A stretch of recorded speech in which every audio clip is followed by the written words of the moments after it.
Hello, everyone, and welcome to our live stream broadcast on October 8th.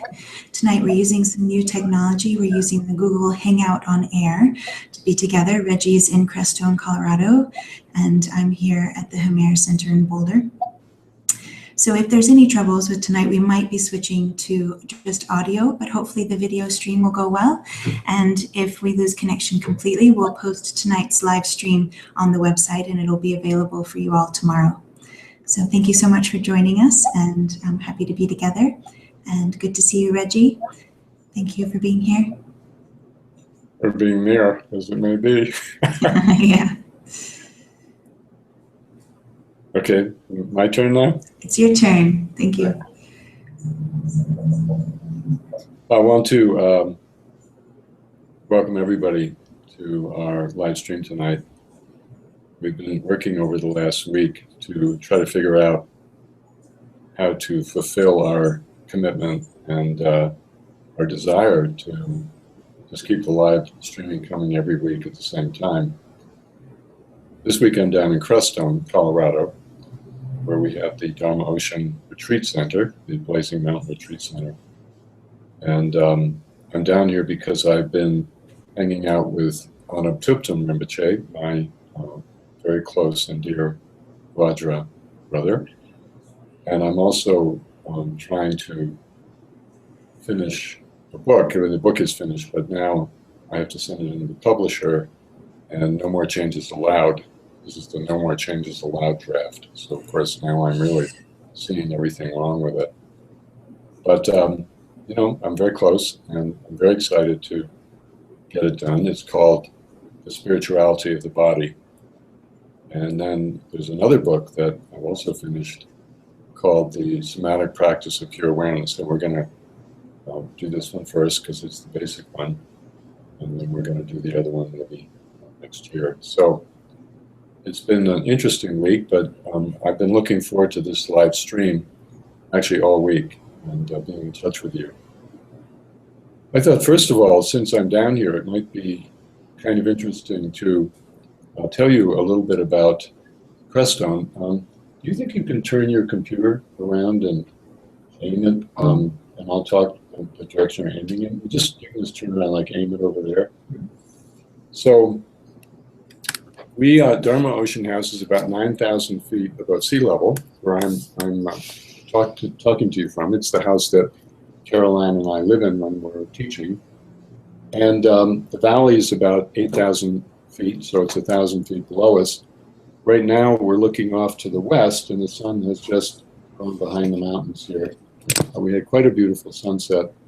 The color, you know, is kind of fading at this point.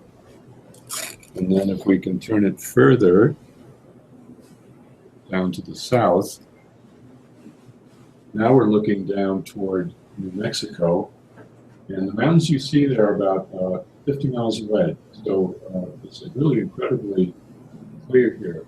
Now what we're not going to be able to show you is to the east of the house, and directly above it are about 14,000 foot mountains. And up on that range of mountains is the sacred mountain, which we call Ritragumpo, means the protector of mountain retreats. And we hike up there, we go up there, we make offerings a lot. When we do programs here, when the weather's good, we'll take everybody up and we'll sit. There's a meadow at about 10,000 feet that is really quite spectacular. We sit up there and we do Mahamudra practice. So Crestone is a very extraordinarily beautiful place, and I don't know if you noticed, but when we turned the camera to the south, you didn't really see any houses. There are a house or two below us, and then that's it. It's just open fields and prairie. Now, one thing about Crestone, and maybe this is going to come through a bit tonight, there's an enormous amount of space here, meaning there isn't very much of the normal mental clutter that you find in population centers.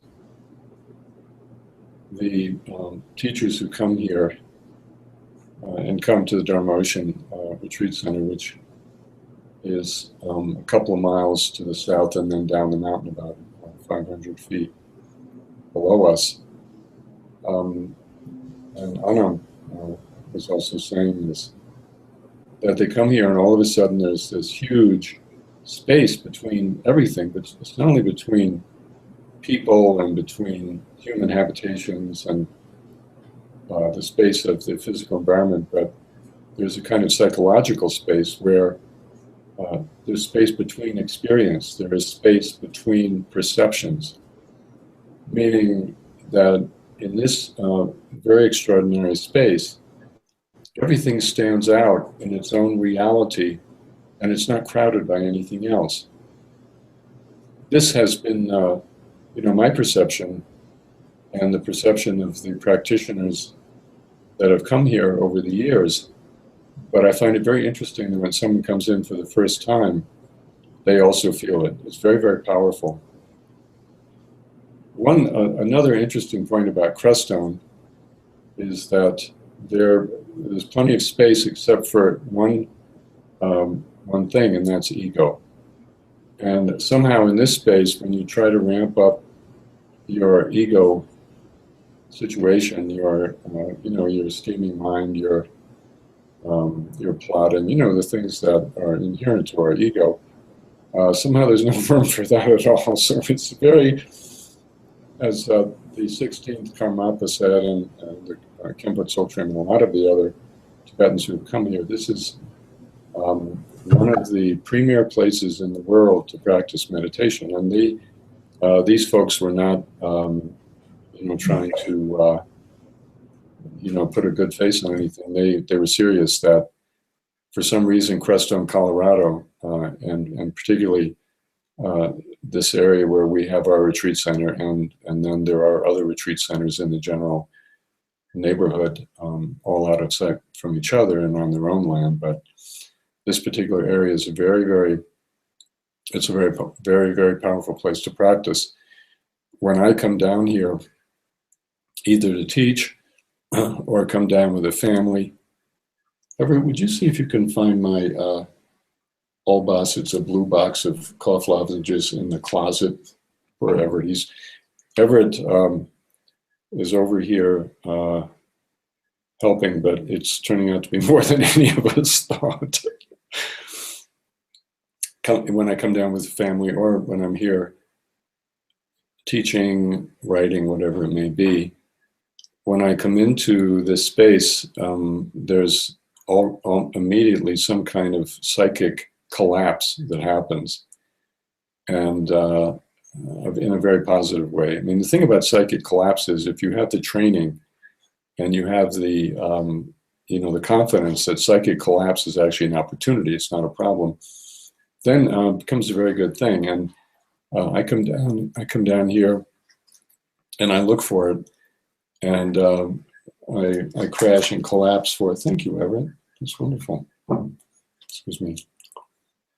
For a couple of days, and then I kind of come to, and my mind is so settled and so deeply rooted in the earth. It's very miraculous. And Anam, I've seen Anam several times while he's been here, and yesterday he finished and I said goodbye to him over at the center. And he was just telling me how deeply rewarding it was to teach her. And I looked at him. When he came, he looked tired and he looked worn down. And yesterday, he looked so great. He looked so young and so full of life and so vibrant, not as if he's been on the road for the last 8 months, which he has been. Crestones are very healing. And, at this point, the healing of our bodies, the healing of our psyches, and the healing of our souls is all one thing.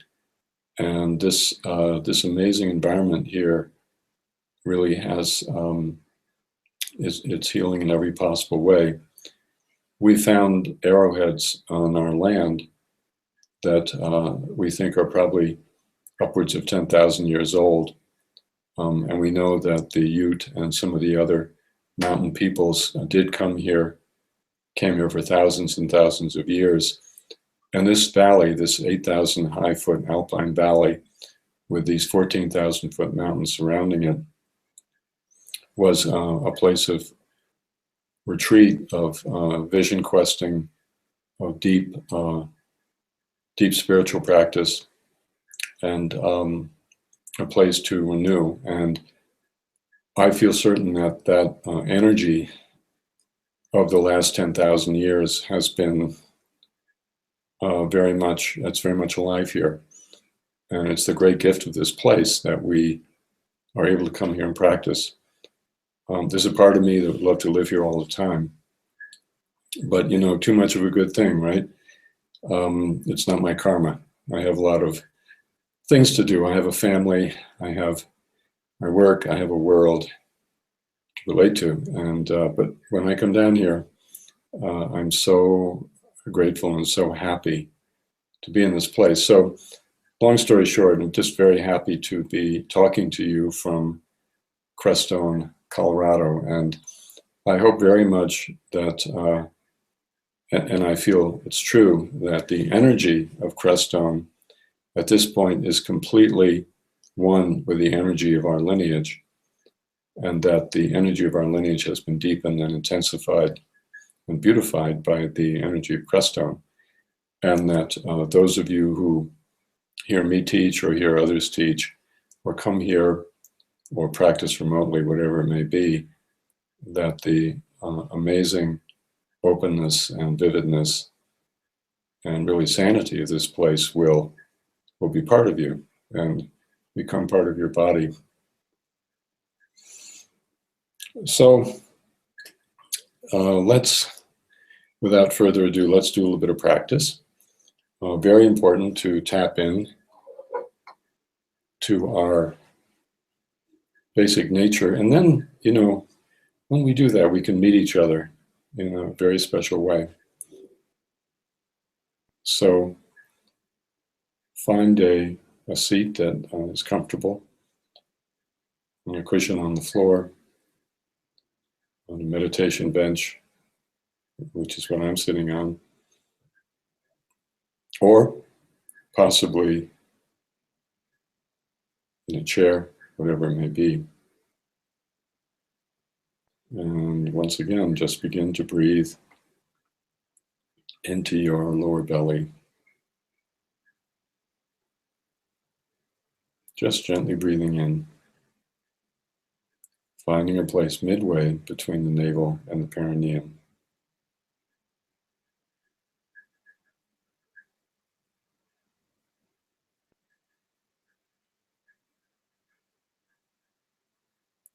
When we do this kind of practice, especially working with the lower belly, as we have been in this program, in this series of live streams, we are indeed coming back and touching the source in our lower dantian, source of our life, but as we've seen, also the source of everything that is, the primordial cosmic space out of which everything is born. We can find that in our lower belly. So breathing in,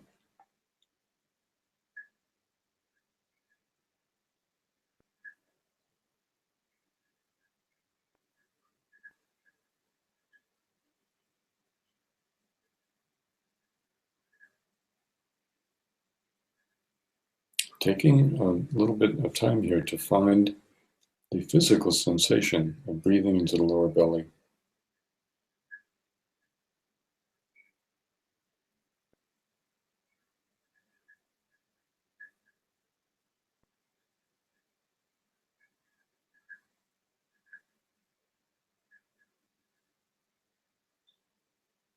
And gradually letting ourselves kind of, in a way, crumble down into the lower belly on the in-breath. All the identifications that normally spread throughout our body, and especially our upper body, especially the front of our body, letting those identifications crumble back down and just dissolve into the lower belly on the in-breath.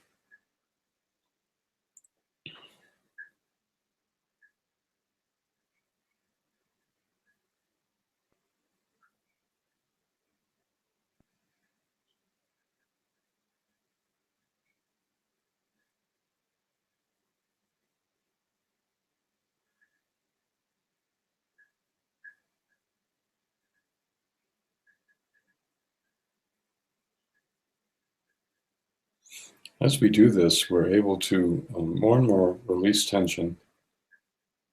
And at this point, rather than releasing tension down into the earth, as we do with, for example, 10 points practice, what we're doing here is we're releasing the tension into the ultimate space of the lower belly, where it dissolves. On the in-breath.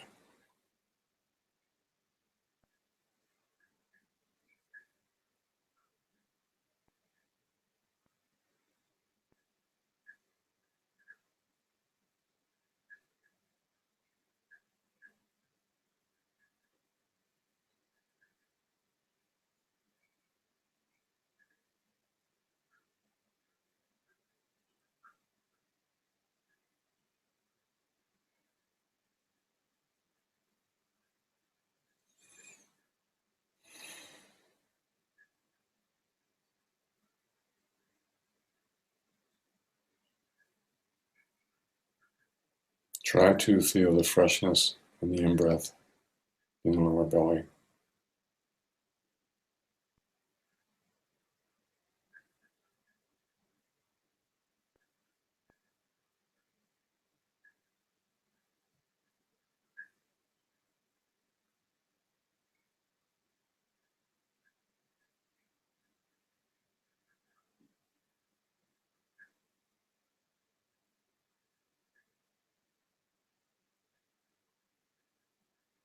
And then imperceptibly, gradually try to open up the space, make it a little bit bigger.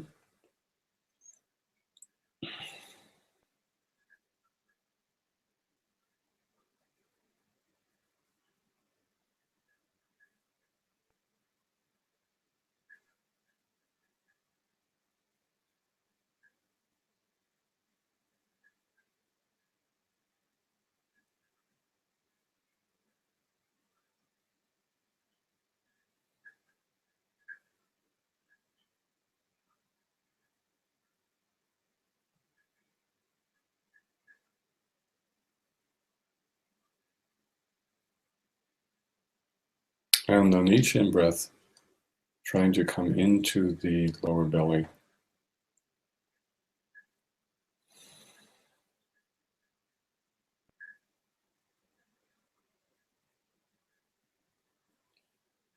So that our sense of self is being breathed into the lower belly on the in-breath. Our self-awareness, our self-consciousness.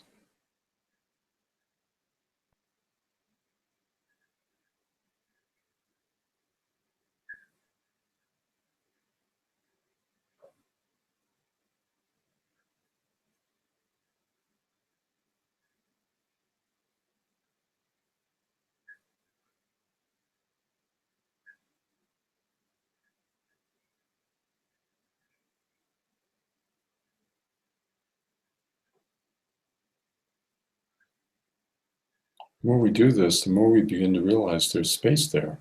There's a space in the lower belly. It's tangible. We can experience it for ourselves. Try to feel that space. Notice its qualities as you breathe in.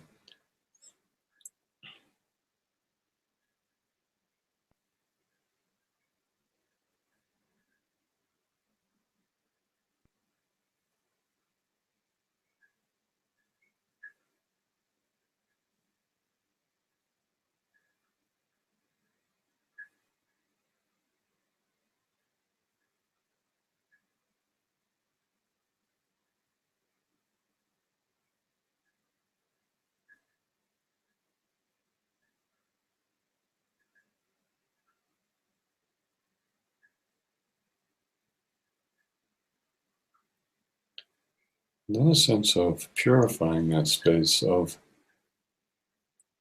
brushing away, of letting go of anything that impedes it or limits it.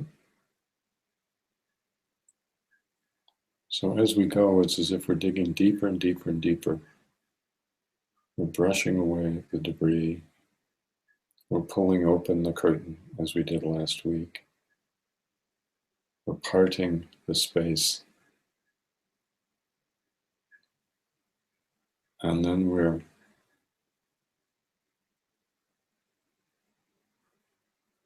seeing, noting, feeling whatever language you like, sensing, detecting, perceiving the space when we pull away the curtain, when we part the seam.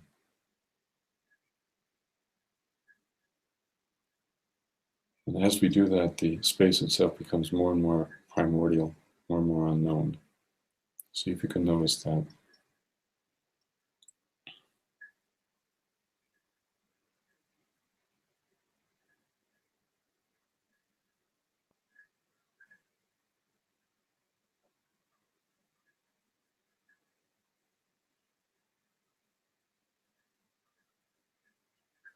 And then gradually let that space open so that it fills your whole body.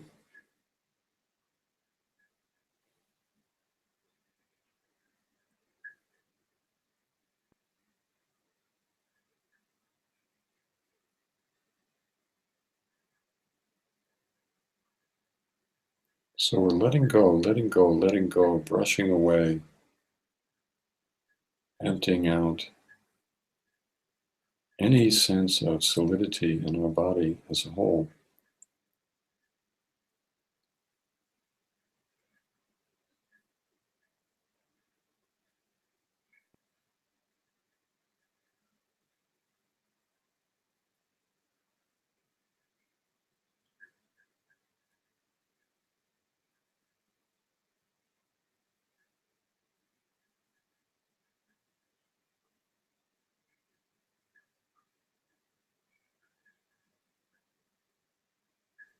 And then softening the boundaries of our body, the envelope of our skin, softening that, and letting our awareness, our empty, open, primordial emptiness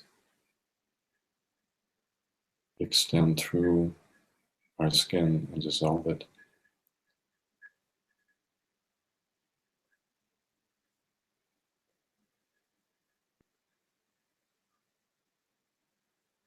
So they're resting in empty, open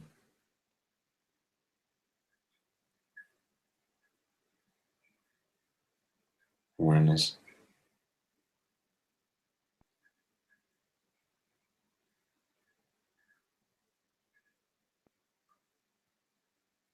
And just rest there.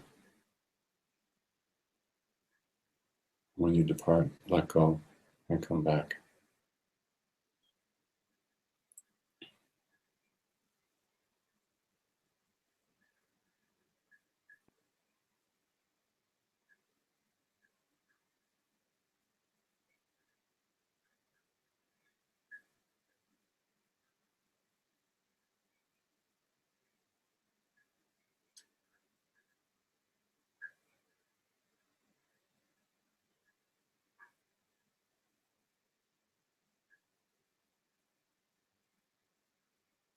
And empty out again and again.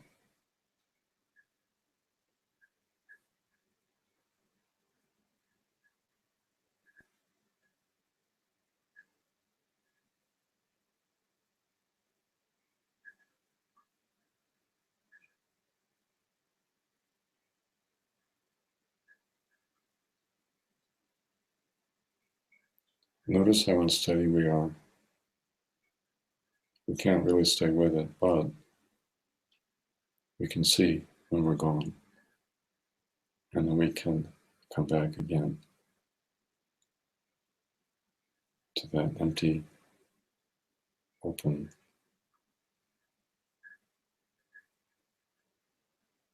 space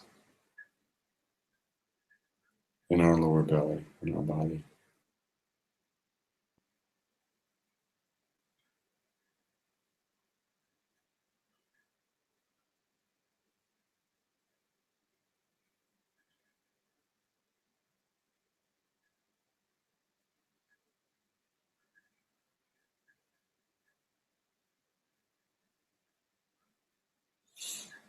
Okay, very good.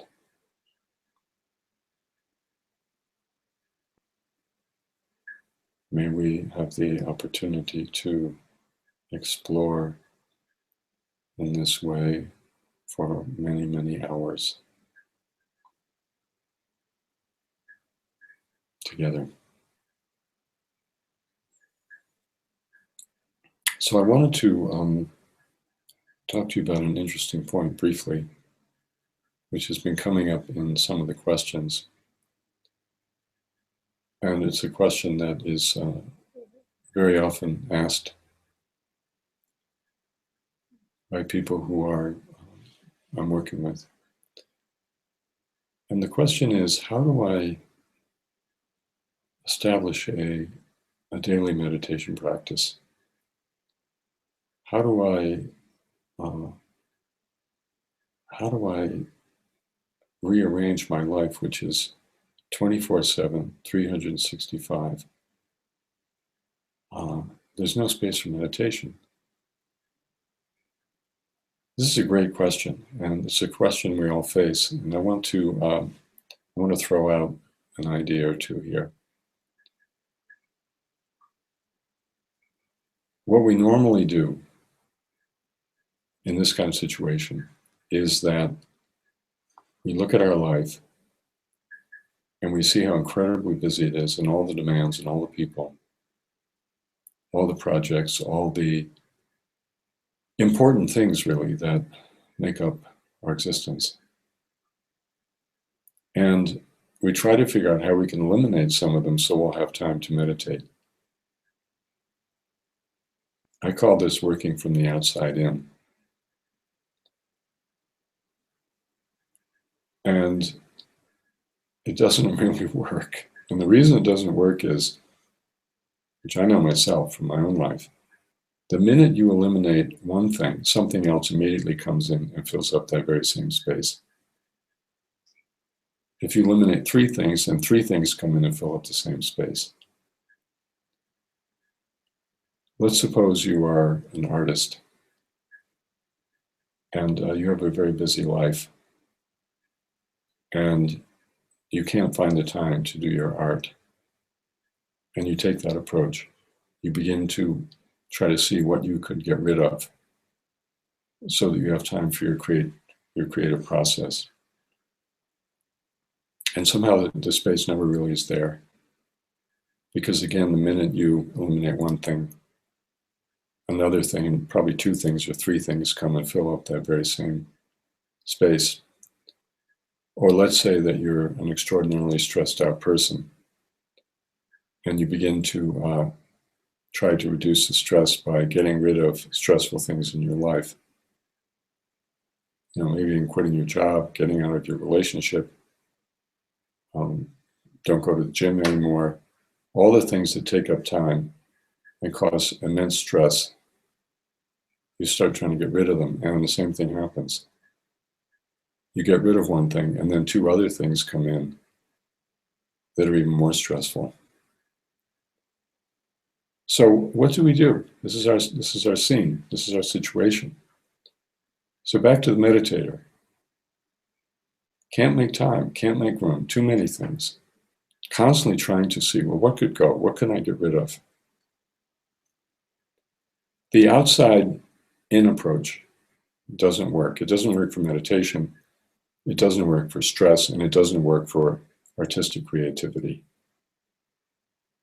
What other approach might there be? Well, the other approach, the approach of Dharma, the approach of the practicing lineage, is you start off making a space inside, a space in your life for your self. Because really, meditation is the one thing in your life that you do purely to develop your own deepest being, your own fundamental nature. There are other things we do, but they're not as direct. So you begin by setting aside, you forget about all the external demands and the distractions and all the people and all the priorities. You forget about everything for a moment. And you establish for yourself a space in your own life that comes first for your practice. And that space could be 20 minutes a day. It could be 2 hours a day. It could be an hour twice a day. It could be 1 day a week. But you begin with that. There's a strange alchemy here. If you begin there, initially you think, there's no way in the world I'm going to be able to do this because my life, I don't have an hour a day. I don't have 1 day a week or half a day a week or whatever. I remember very, very clearly when I received an empowerment from Trungpa Rinpoche, the main one that he gave, which was the Abhisheka of Vajrayogini. And I've always been a little bit of a workaholic, and I have always tended to fill up every square millimeter of my cubic millimeter of my life with something or other. And Rinpoche was telling us, well, when you start doing this Vajrayogini practice, you're going to have to put in 2 or 3 hours a day, and even if you do that, it's going to take you 10 years to fulfill the basic requirements, practice requirements.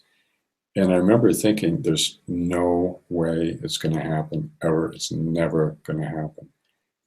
And yet, I said, okay, fine, here we go, harakiri, kamikaze. I'll just do it anyway because I'd gotten to that point and it was being offered, and what was I going to do? Say no? And what happened was, I did the practice, and what happened with me is what I'm going to suggest will happen with you. When you make that inside space in your life, you set aside as sacrosanct your time to be. All the rest of the time you're doing, but there's going to be 20 minutes, 1 hour, 2 hours, whatever, when you are just going to be, which is the practice of somatic meditation that we teach. What happened with me, and what I'm quite certain will happen with you, and what happens with everybody, really, is that strangely enough, your life rearranges itself around your practice in a more beautiful and harmonious and spacious way than when you didn't practice and you had that extra hour or 2 per day. So, same thing with the artist. The artist, in spite of all the obligations and all the things that are pulling and pushing, the artist needs to set aside that creative time on a regular basis, and that has to come first. And then, strangely enough, the demands of relationships and family and work and socializing, in a weird kind of way, beautifully and gracefully arrange themselves around that open space. And the same with the stressed out person. If we create that kind of time for ourselves, a time where there is no input of stress, at least for an hour or 2 hours or whatever, then all of a sudden the whole stress of our lives begins to shift. So this is my suggestion that, when I teach, as I often do, if meditation isn't your first priority, it's going to be your last. This is kind of what I'm talking about. If you set aside that time and protect it from the very beginning, then things are going to work out. And there's going to be a shift in your whole way of being. And you begin to realize that the world that we live in is not a fixed place. The space that we inhabit is not a fixed space. The time, the hours of our day, they're not solid. And in some sense, they're not real. Strangely enough, when we begin to work with our meditation in this way, we find that the entire question of what is there time for and how are things accomplished, how do things get done, it shifts into a different existential status. And you begin to find ways of doing things and ways of cooperating with space that reduce stress, that increase creativity, and that make room for the journey at a very, very deep level. So I want to encourage anyone who feels that their life is too busy to practice, Meantime, they want to practice, they want to meditate. I want to encourage you to try this out, see what happens.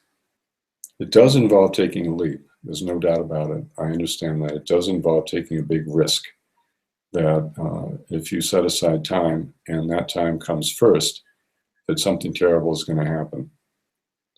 But I suspect that's ego's logic. The ego, anytime it's faced with having to actually change or soften its grip on reality, becomes highly paranoid and begins visualizing all kinds of catastrophic outcomes.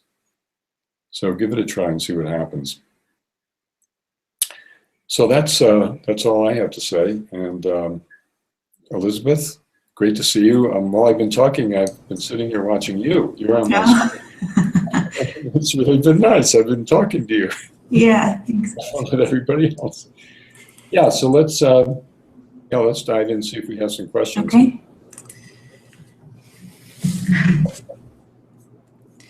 This first one is from Rachel in England.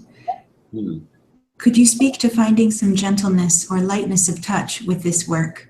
I have heard you say that the body doesn't give you more than you can handle, but sometimes the speed and volume of what is uncovered feels overwhelming, and I'm left a little shell-shocked. I feel like I've forgotten how to enjoy myself whilst I'm sifting through it all. Well, I think it is true. Today I'm working on a part of the book that is really hard to write. It's about the actual journey that we make and the things that do come up. Life, it isn't just somatic work that leave you shell-shocked. It's actually life.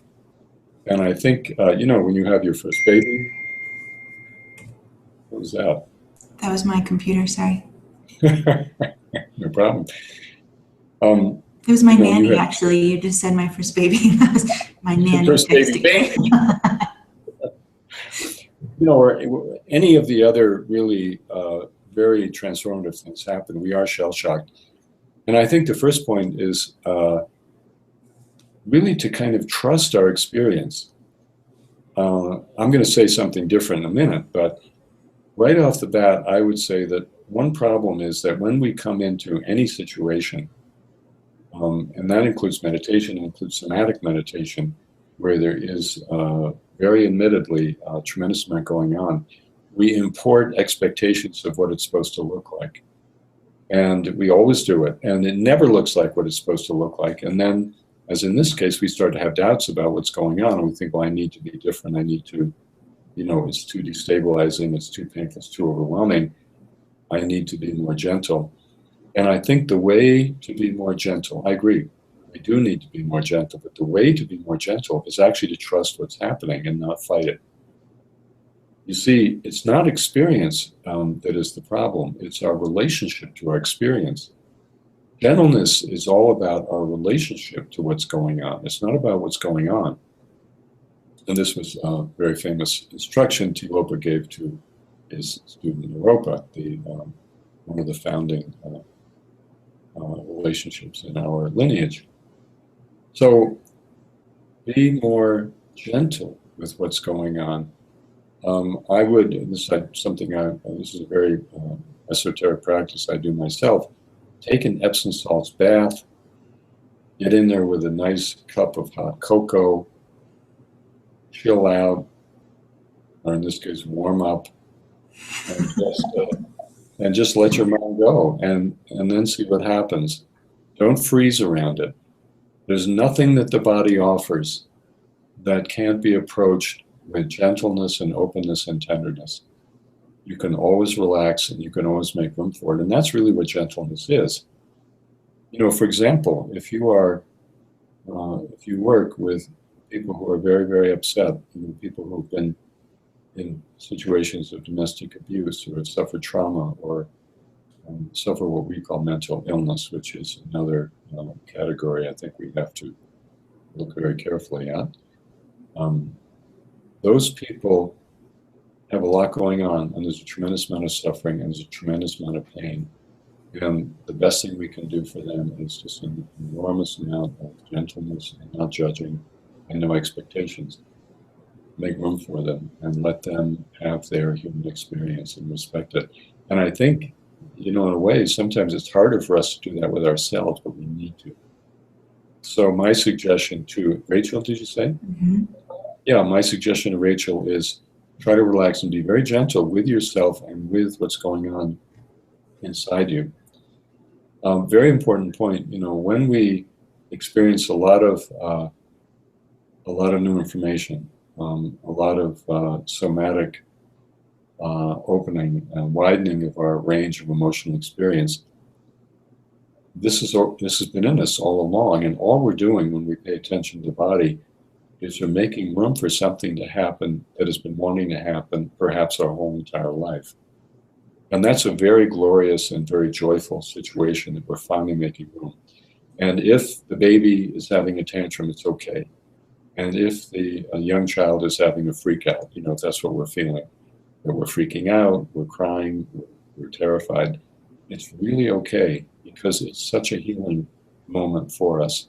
So just, Rachel, be very, very gentle, relax as much as you can, and trust what's going on. This is from Emily in Nashville, Tennessee. I know well the terrain of emotions and physical sensations that come with being present to the end of life process. Last week, as I was with my mother in her death process, I discovered something new, a hostility toward the neither fully living nor truly near death situation. The discovery of this hostility is a sacred insight, I believe. It holds great promise for my spiritual growth if I can find a way to work with the brutal chewing up period that now occasionally embodies me. Any suggestions for working with this situation are welcome. Well, I think we have to take a very big view in that kind of situation. And we have to realize that the human ego that we have,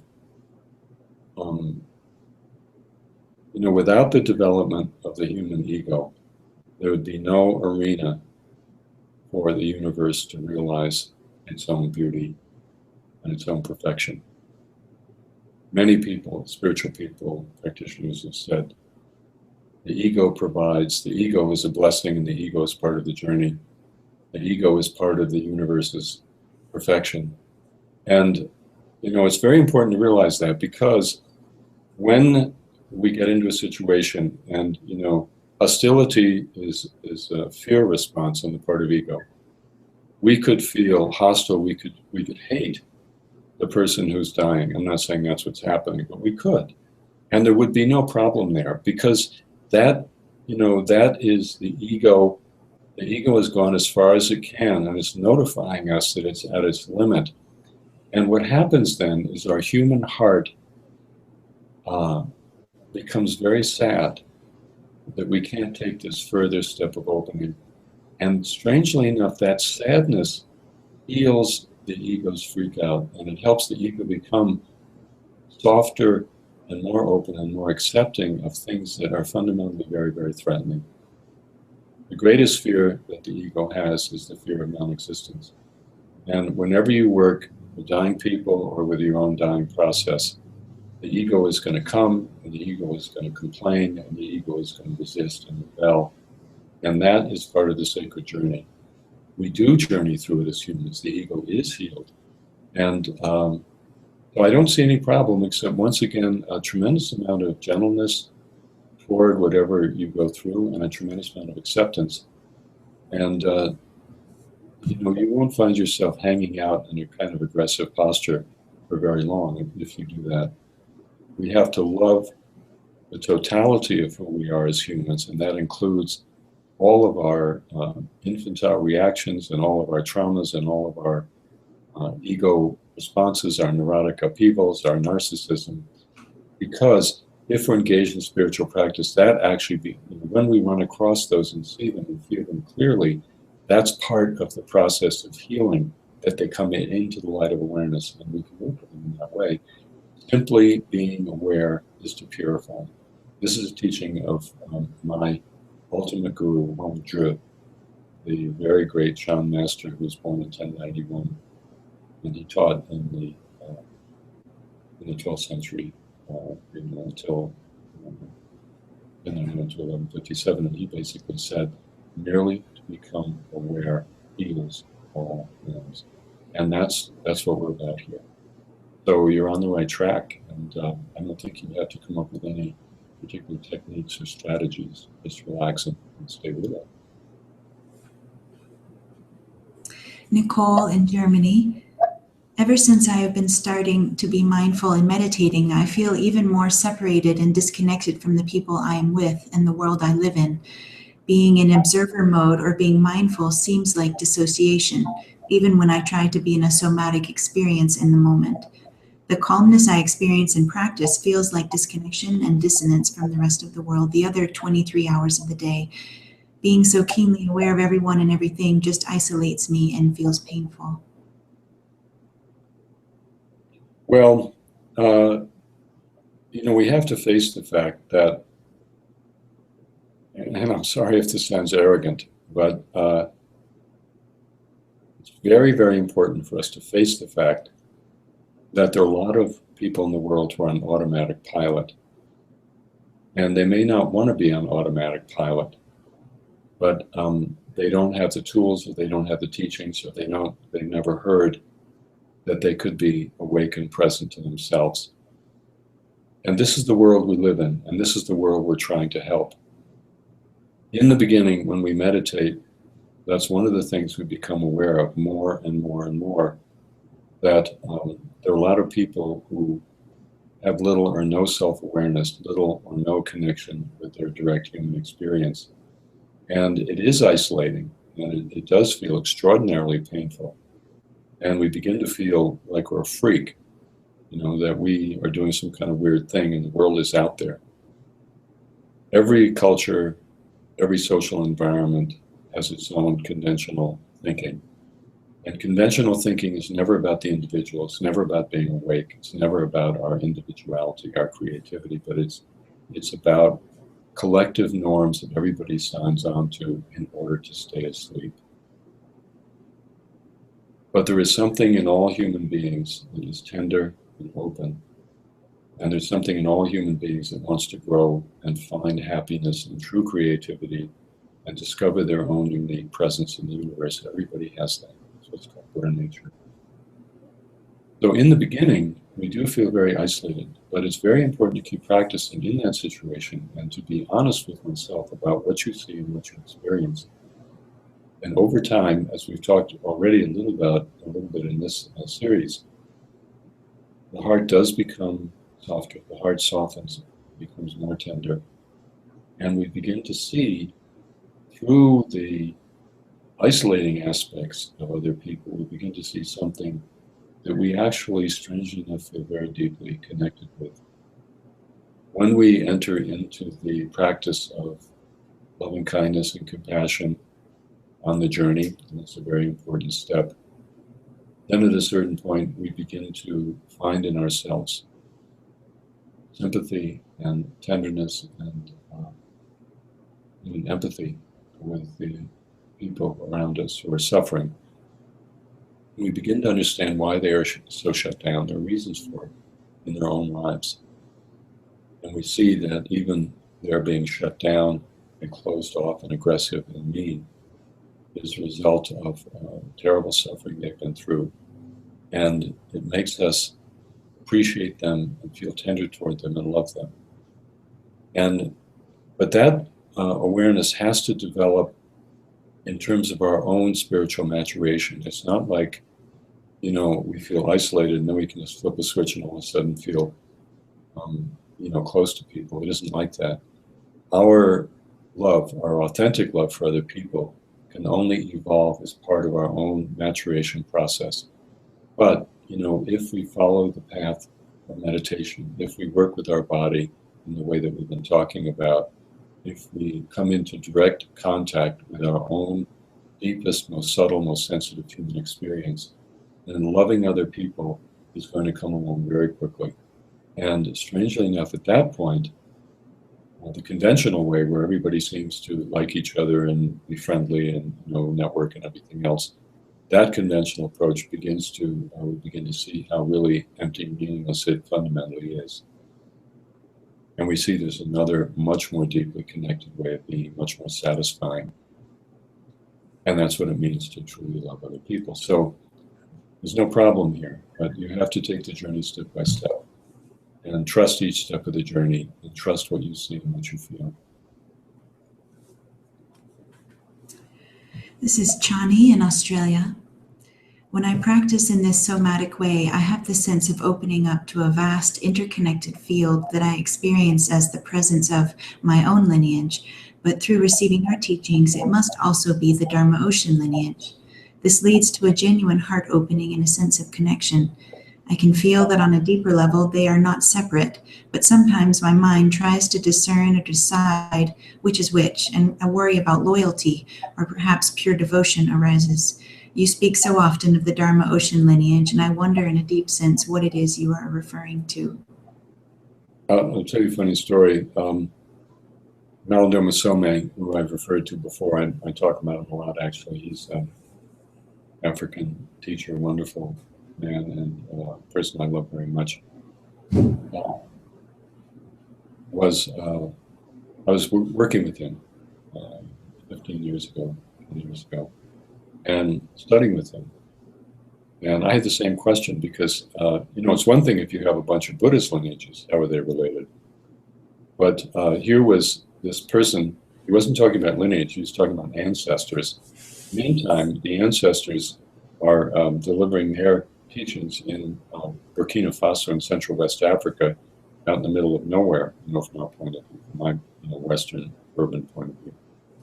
And so I asked him, I said, wait a minute, because I felt the way you do. What was coming through him was 100% accurate, and it seemed to be exactly the same thing that I was getting from my teaching and my study and my experience in this lineage.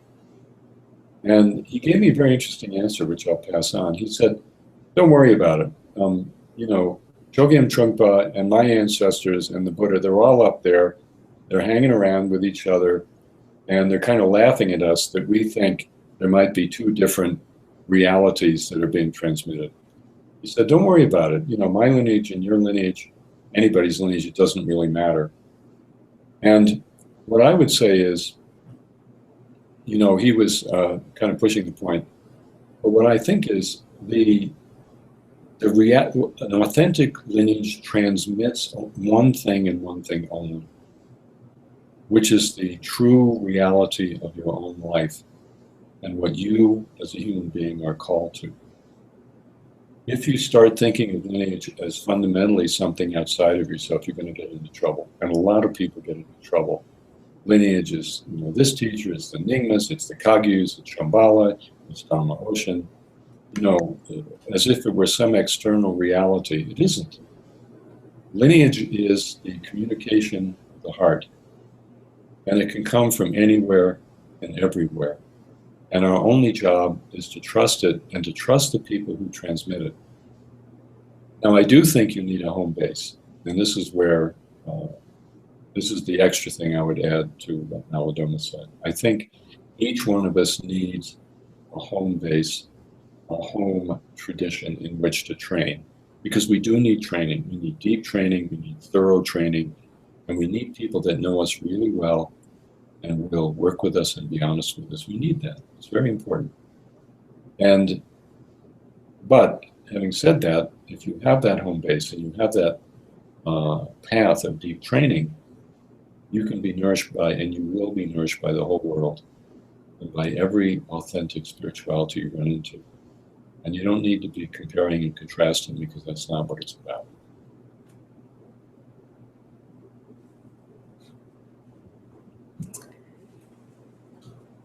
She also had a question about, would love to hear you speak about the role of devotion in realizing the full potential of this path.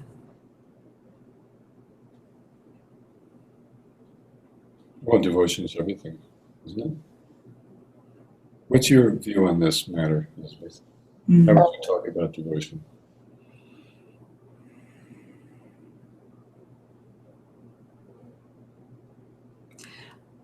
I've also had a journey of lots of different teachers. Before I met you, I studied in India and Nepal for a couple of years, and I met a lot of different Rinpoches and a lot of different traditions, and felt a lot of connection, especially to His Holiness the Dalai Lama.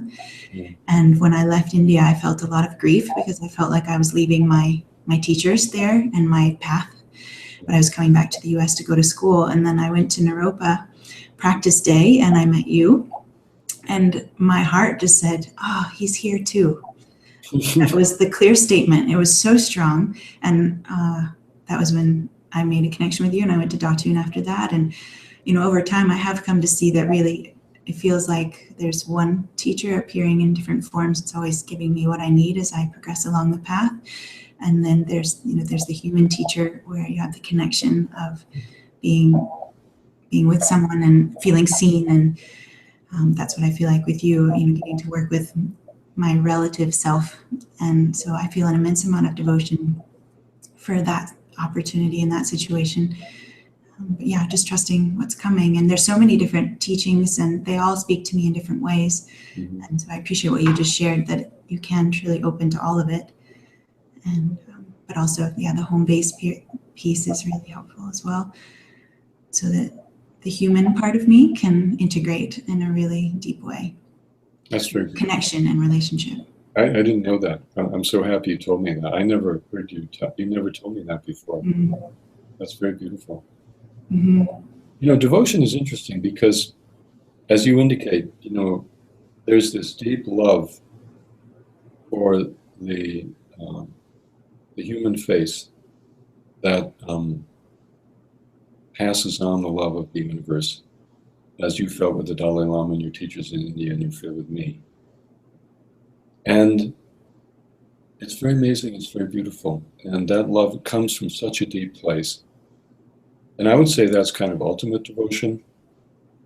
And then the human relationships are also wonderful too, because each one is different, and each human teacher brings you something different. And I feel the same way. I feel that in one sense, I look at you, I know you personally, I know your life, we've been together, we talked about so many things, we've shared so many experiences.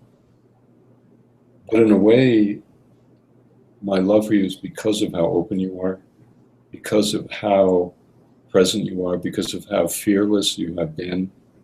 It's sort of, it's almost I'm loving the eternal part of you. And sometimes I say, I would do anything. I'll say to you personally, I would do anything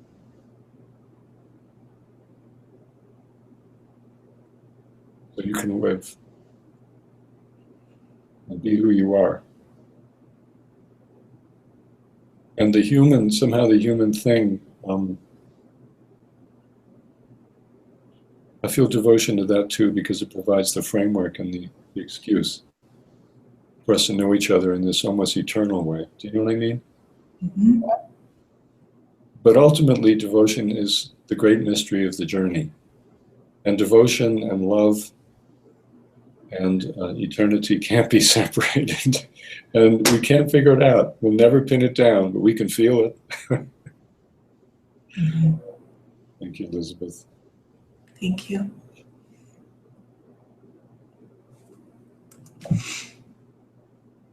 Austin in Oslo, Norway. I've come to notice that when I am putting my awareness into different areas of my body, I strain my eyes, almost as if I am trying to physically look where my awareness has been placed. Do you have any suggestions on how to relax the eyes and let awareness move independently of them? Yeah, I think there needs to be a shift of understanding here. That me too, I'm wiping away the tears. In that we're not, I talk about put your awareness in your foot or put your awareness here or there, but that isn't really what's happening. What happens is we put our attention in a certain place, and it doesn't have to be heavy. And what happens is we're tuning in to the awareness that is already there in our toes or our foot, in our lower belly, in our heart. There's already completely mature and egoless awareness in every cell in our body. And what we're really doing is just tuning into that awakened quality of the body. So when you look at it that way, it takes a lot of pressure off. It's not like you have to put your awareness, that's way too intentional. We simply have to direct our attention, which is easy to do. Just direct your attention to a place in the body, and we often use the breath to help our attention come there. And then you allow the awareness to come to you, which is what kind of what the question implies anyway. But I'm saying, yes, that is the right direction. Mm-hmm. Mm-hmm. I had a friend who would do the Goenka style meditation, and when he would be on the right side, he would sit like this, and I think it's a tendency of the human body to try to do that. So it makes sense to me, that question. Okay, this is Jorg in New Zealand. During somatic meditations, for example, whilst opening into the space in the belly, I tend to go directly beyond the body into limitless open awareness. There is no experience of the meditator or the body. Am I missing the relevance of the somatic experience? Well, you don't want to go beyond the body, you want to go into the body. And maybe that's what he's talking about. But there are some people that they start doing somatic work and then their mind jumps out into space. That's the wrong approach. That's not going to work. What we're talking about here is discovering the space, for example, in the lower belly, which we've already done a couple of times, discovering the space in the lower belly to such a refined and subtle depth that at a certain point we see that it's not localized in the body. It's the non-locality of reality that we've run into. And the interesting point about that is we are still in the body, we are within the body, we're in the depths of the body, and we realize that depth holds the totality. So if that's what the questioner is asking about, there's no problem. Perhaps I've heard people also speak about, using the portals which you teach about and going into this infinite space. My own personal experience sometimes is I truly am in infinite, vast, universal space, and I'm within my body at the same time, or it's an access to it. Exactly. Yeah. Yeah. Okay. I mean, another way to now we do, we go further in the sense, as you know very well, because we've done a lot of this together. But you go into the body, and as we did today, the body begin to experience the space of the body, and then you dissolve the boundaries of the skin, which we did briefly today, but we've done it in darkness practice together. You dissolve the boundaries of the body, and then you dissolve the boundaries of the universe. And so at that point, you're taking a slightly different approach. You're actually dissolving the body, but from the inside. And the end result is that you are in your body, and the body is the totality. You have not dissociated, you have not departed. Mm-hmm. If you want to read, just to the questioner, if you want to read a book that describes this beautifully, read Jill Bolte Taylor's My Stroke of Insight, where she talks about being completely in her body and realizing her body was boundless. That the body, she actually has the embodied, we could say physical, whatever you want to say, sense of somatic presence is infinite. And that, that's completely different from dissociating and departing from the body. Really important point. This is Maggie in Scotland. I feel I am constantly being tricked out of doing meditation in a way that I find bewildering. I have felt into this wily avoidance and sensed something like shyness, not a gentle coyness, but a fierce, vehement resistance to being seen or made evident. It feels that there is an edge here, and beyond it, a way of being more nakedly available to the universe that is obviously terrifying to something. It feels that simply forcing this part into cooperation is not the way forward, but neither is following it. Please speak to this. Well, the ego is inordinately tricky, and the tendencies towards self-deception are vast. And that's really in a way behind what I was talking about before, that you can try to eliminate things from your life, but your ego, your ambition, your inspiration, your sense of connection, you're wanting to please people. These are all aspects of the ego. The ego will fill up that space right away. So I wouldn't overthink it. It sounds like Maggie's thinking a little bit too much. I would simply just set aside time and do it every day, do it at the same time every day, and just go in and sit. And you don't have to do anything. Just do it. People say, Reggie, how do I do it? How do I do it? I said, just do it. Just do it. She gave a great example. She organized all of her Mahamudra for the Modern World tracks on her computer and felt really good about that. And then they were all deleted. And it was a real clear mark for her that she had been avoiding practice by organizing her music. Yeah, I don't need to teach. Realities does a much better job. Cam from London. I personally have strong Buddha family energy from the 5 Buddha families. I have become neurotic about how to be with others, as I have repeatedly been humiliated for such things as leaving a silence or being spacious. I tend to avoid socializing now, but I would prefer not to. If you have any advice, that would be much appreciated. I would be very interested to hear your experience of the Western world and its relationship with Buddha energy.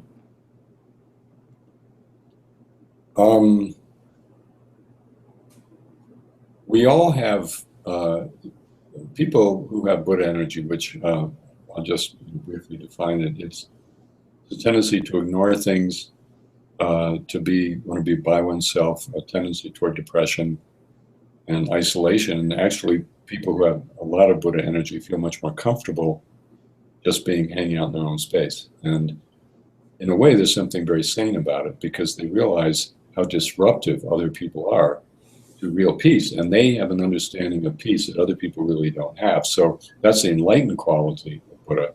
The neurotic quality is that you refuse to have anything to do with anybody, which isn't, it's all of a sudden you're not being spacious anymore, you're being aggressive.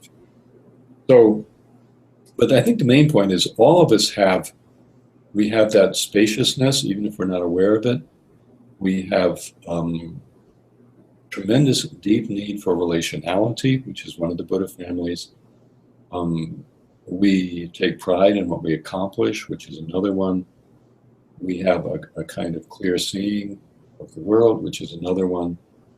And then we have an appreciation of life and a joy in the richness and the textures and the tastes and smells of life, which is another Buddha family. What happens is that we developmentally, and also because of our genetic makeup, most of us tend to latch on to one adaptive mode. And in this, what's her name? Or his name? Sorry, this was Cam. C-A-M? C-A-M. C-A-M. C-A-M. And I'm sorry, I don't remember. I can look up the last name, but I'm not sure.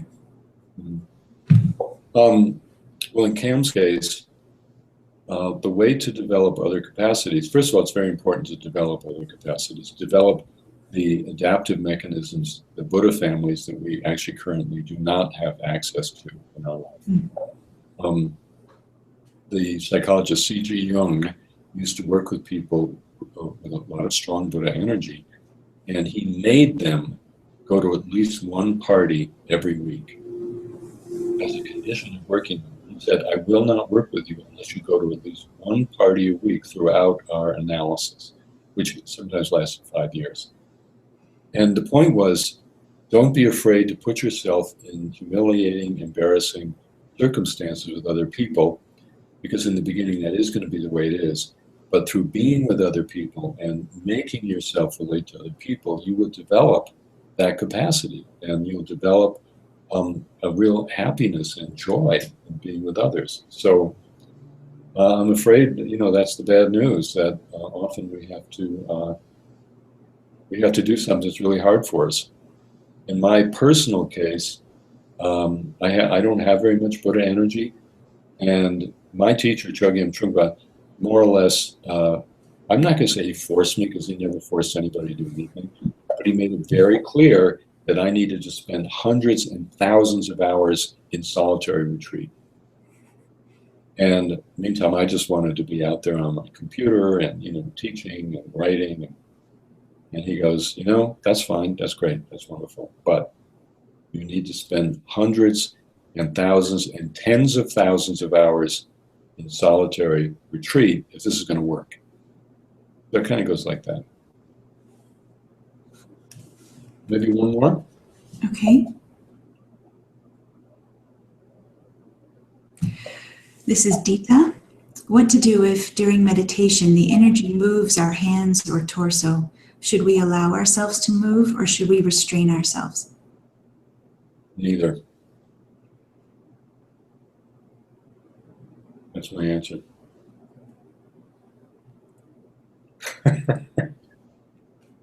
That's a koan. You could think about that. Yeah. Okay, Elizabeth, I think that's it. I think we just ran over our time a little bit. Okay. But did this work? Do you think this worked? I think it worked. It looks like it worked from my computer. Did it work? It worked. Thank you so much. It's really wonderful to be with you. What do you think? Do you think it went okay? Do you think we figured it out? I think we figured it out. Okay. Good. Well, I think we can do these live streams no matter where I am, maybe. Mm-hmm. Okay, let's close Enjoy it. Crestone. Oh, enjoy Crestone. I will. Okay, love you. Love you. Thank you. Thanks, everyone.